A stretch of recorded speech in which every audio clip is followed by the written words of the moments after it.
This is the Wuben X3 700 lumens wirelessly rechargeable flashlight. There's a lot to like about this light, so let's dive right in.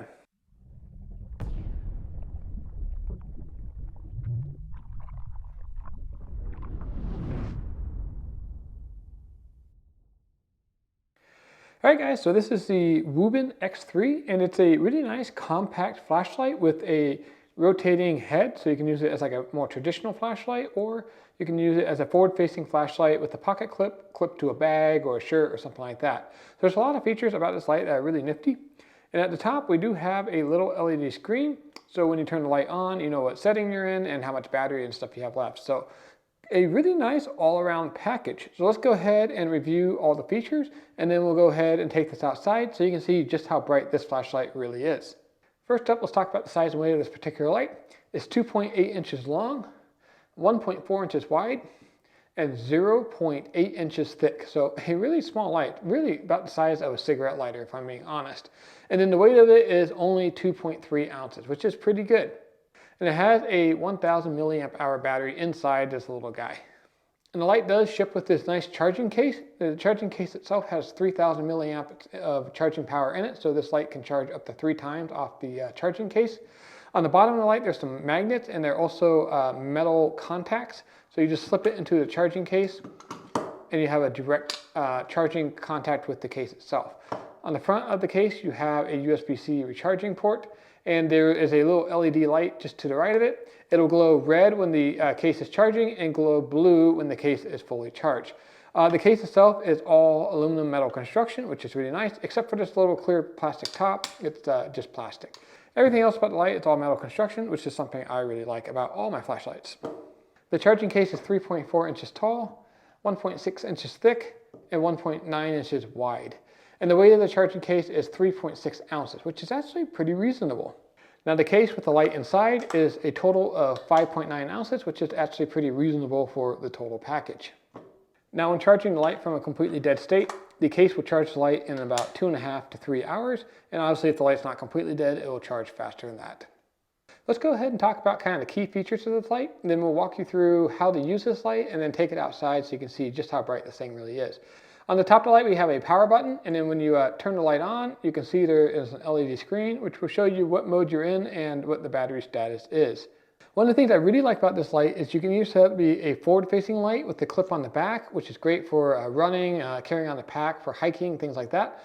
Or if you want a more traditional light, the head actually rotates, so you now have a more traditional styled light. This is a really nice configuration for an EDC carry light. You just keep it in your pocket, whip it out, hit the button, and it's just, use it like a traditional flashlight. On the bottom light we have 2 magnetic points which actually work really well. Here I'll demonstrate with a pocket knife here. You can just stick it to the blade and it stands vertically out there. You can rotate the light all the way around, no issues. So the magnet is super strong. I'm really impressed with that. And these 2 points on the bottom are also the charging terminals. So you just slip it inside the case like this, and the 2 metal contacts will contact the bottom of the case, immediately charging the light. And I actually like this setup. For a portable light like this, it's significantly more efficient to have direct contacts on the bottom light compared to a wireless charging cable that just uses induction through magnetic flux or whatever to charge the light. So this is a much more efficient way to charge the light, which is really nice when you're trying to do a portable setup such as this. On the back we have a really beefy pocket clip. I like it. It's not too stiff where you can't open it up, but it's nice and broad, so it's really going to get a good purchase on whatever you try to attach this to.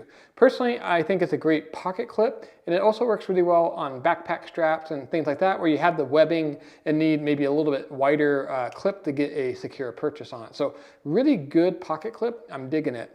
Now the X3 is an IP65 rated light, which means it is completely dustproof and it is a weather sealed light. So it's not submersible like a dive light or something like that, but if you get it caught out in the rain or you quickly drop it in a puddle, something like that, this light is going to be just fine. But it's not considered a fully submersible light, which is just fine for most people. The run times on this light are pretty good. The low mode has a runtime of up to 50 hours. The medium mode has a runtime up to 6 hours. The high mode up to 2 hours. And the turbo mode, which is 700 lumens, up to 1.5 hours on a single charge, which is really good. And keep in mind the case itself has a 3000 milliamp hour battery and the light has a 1000 milliamp hour battery. So if the light is fully charged, you can recharge it an additional 3 times with the case, which means you can quadruple these run times if you have the case with you, if you have the time to charge it up. Are you getting value from this video review? Well, hit that like and subscribe button below. It helps the channel out a lot. And to say thank you, here is a picture of a baby bear. Okay, so that's all the features of this particular light. Let's talk about how you actually use the light. So like I said earlier, you hit the power button and it turns on. And if you press and hold the power button, it'll cycle between the low, medium, and high settings. The low setting is 1 lumens, the medium setting is 50 lumens, and the high setting is 150 lumens.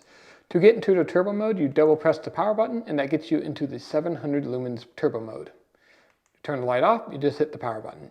To get into the strobe mode, you triple press the power button, so seizure warning, 1, 2, 3. The strobe mode turns on, and then to get into the beacon mode, you triple press the power button again, so 1, 2, 3, and you're now into the slower blinking beacon mode. You turn off the light, and turn it back on, and it goes back into the last used normal mode. The light also has memory, so I'm in the high mode right now. If I turn the light off, turn the light back on, it is in the high mode. If I turn the light to the low mode, turn the light off, turn the light back on, it is in a low mode. So it is in memory. It will not remember special modes, but the low, medium, and high, it will remember that. To lock the light out, you quadruple press the power button. So 1, 2, 3, 4. You can see that the light is not working. And then to unlock the light, you just quadruple press the power button. So 1, 2, 3, 4. And now the light is working again. There is one other kind of button sequence is if you notice when I turn this light on, the blue lights on either side turn on, which I actually really like.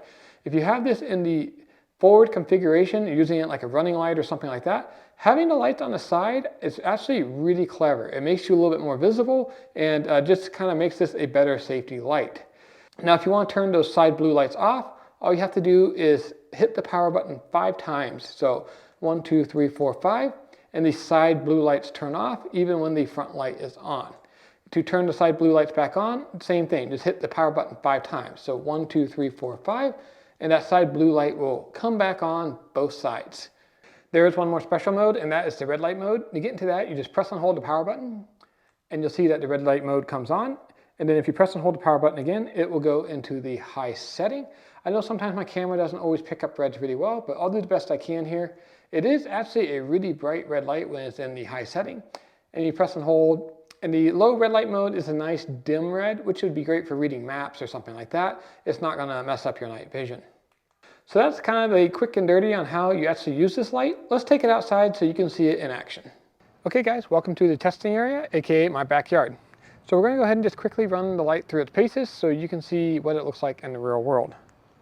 First up is the one light lumens mode, and you can see my hand and stuff if I put it directly in front of the camera, but it's not going to be very usable far out. This would be for like looking in a drawer, underneath the bed, stuff like that.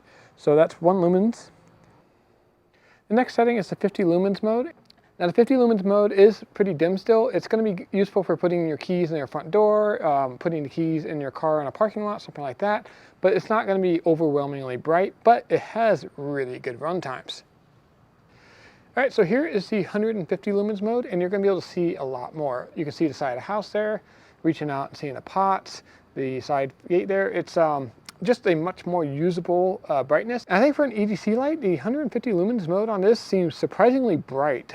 If you had asked me how bright this mode was, I probably wouldn't have guessed 150 lumens. It's surprisingly usable compared to other lights I've tested in the past.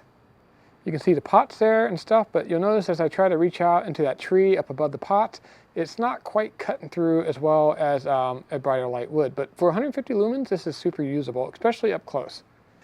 Next up is the turbo mode, and this is the 700 lumens, and it's a super bright 700 lumens. You can see the tree really clearly.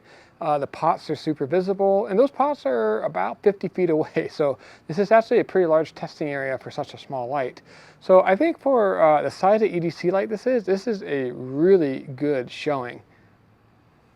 Now in the turbo mode, you can see that the beam is a relatively floody beam. It's not overly floody, but it's not a really tight hotspot either, which is actually a really versatile beam pattern. I like it when they don't have a really tight hotspot.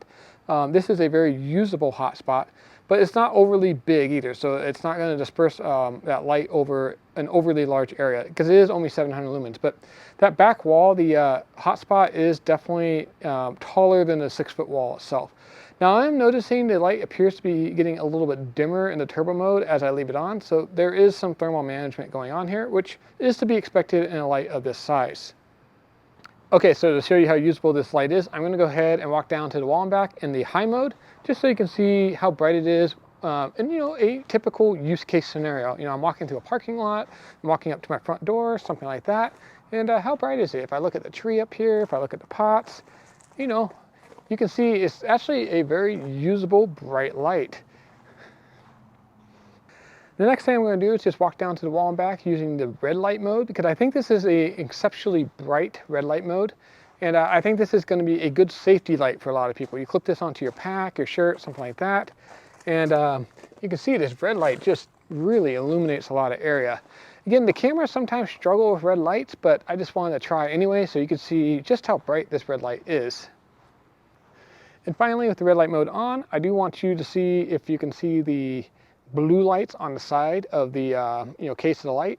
And this is just for some extra visibility, and I think it's actually really bright. That's it for the outside testing. Let's take this back inside.